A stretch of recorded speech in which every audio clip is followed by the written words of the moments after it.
Hi, I'm Chua, and I'm here at Futurenet World with Niall Norton, Division President and General Manager of Amdocs Networks.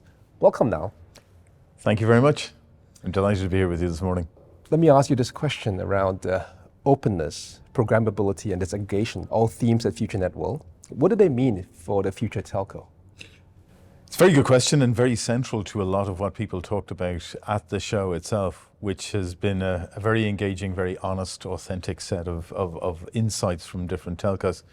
The openness, disaggregation, and programmability networks is essential for two things for a telco in the future. One is making more money and tapping new revenue streams by exposing the networks to enterprises, industrial use cases, and things beyond the traditional telco service layer. And the other is around automation and scalability of the network in terms of the quantity and tailorability of the services that they can enable on their networks at much faster velocity than they've ever been able to do before. Excellent. And given that kind of theme and the fact that suppliers will now come with all those programmability and openness, do you think the telcos are in fact set up to handle the suppliers? Are they set up to handle suppliers given the nature of openness, disaggregation, right?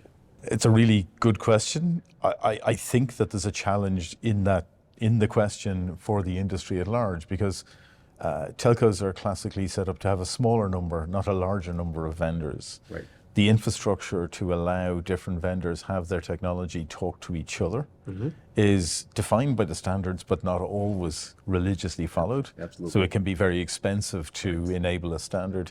And I think the culture in both the operators and in the vendors still needs to be modified. As an industry, we've been brilliant at implementing standard security in everything we do. Right.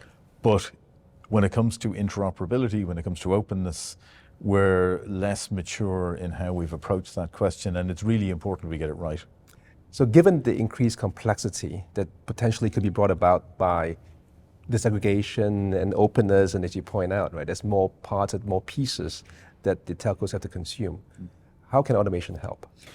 I think with a foundation of, predictable integration capabilities, automation is ultimately fulfillment of the software-defined network dream, where different applications can be, either reactively or proactively spun up to deal with different environments, or services can be, ordered and then enabled without effectively the human being processes that would have been there in the past. And that has all kinds of implications around quality, as well as time to deliver, as well as the innovation that can be afforded to be hosted on a network. So I think it's really, really important that automation is part of that story, but it does have prerequisites before it can be actually enabled properly. Yeah, and speaking of prerequisites, right, we talked about, at the show, the platform and the technology. But what do you think about business processes, right? Given the automation and the potential of it, are the business processes at telcos today set up to take in that automation and to benefit from it? Honestly, I think there's more work to be done in this area. The technology is not the constraining factor for enabling all of what a 5G or a mixed network can do. There's a lot of really strong technology solutions out there, but we don't have a culture in the operator community or in the vendor community. And as a result of that, I don't think that we have the business processes aren't being envisaged the way they need to be, because it's different. Like a digital brand was different from a large retail brand. And finally, we don't have the measures and metrics that come with that as well, because it's not enough to actually set these things up. You want to be able to track and measure them. And those measures are different because it's a different way of doing business. So that step, which I think people are now realizing, and at Futurenet World, there's been a lot of kind of honest to goodness conversations between the vendors and the operators. We've been able to, at least begin to address what the underlying issues that need to be fixed are. And so I'm quite optimistic now, heading into the remainder of 2023, 2024, that this will become the next big agenda item to crack. I think that's fair. And now you've brought up timescales, right? So given that we now at least are talking about some of the issues that we have to fix, and we just started fixing them, say we put in those KPIs and all those things happened. What's your future vision of how a telco looks like, 5, maybe even 10 years down the road? What do we see? What can we expect in terms of new services, in terms of the capabilities? Yeah, first of all, I think there's a huge amount of capabilities that, say, a 5G standalone network can deliver. Now, in that future network, Wi-Fi, satellite, fiber, and the 5G capabilities are all blended together because people want connectivity. Right. So they want cold beer. They don't want to buy a fridge. Sure.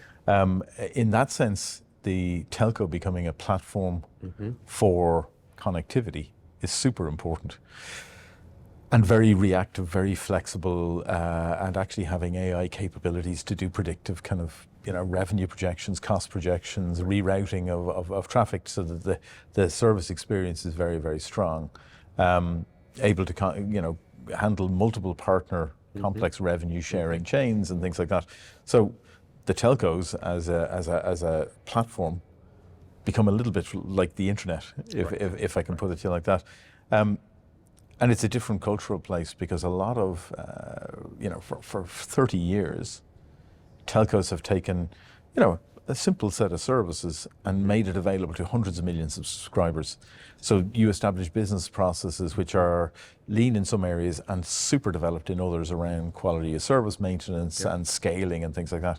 In the future, it'll be a little different. There'll have to be some degree of tolerance for other ecosystem players like SIs and cloud people. And part of the openness and readiness for the future is these customers will be part of the story. Yeah. And I think that's, it's going to be a very interesting, evolved, kind of innovative place compared to where we are now. I'm looking forward to that. Telco as a platform, telco as a service, right? Telco as a foundation upon to build new applications, new services, future. And I think automation is definitely part of it. Openness is part of it. The disaggregation wave, where applicable, is definitely part of it. And I think we've heard a lot of Futurenet World, and I look forward to that future network. Absolutely. Yeah. Thank you very much. Oh, thank you for your time.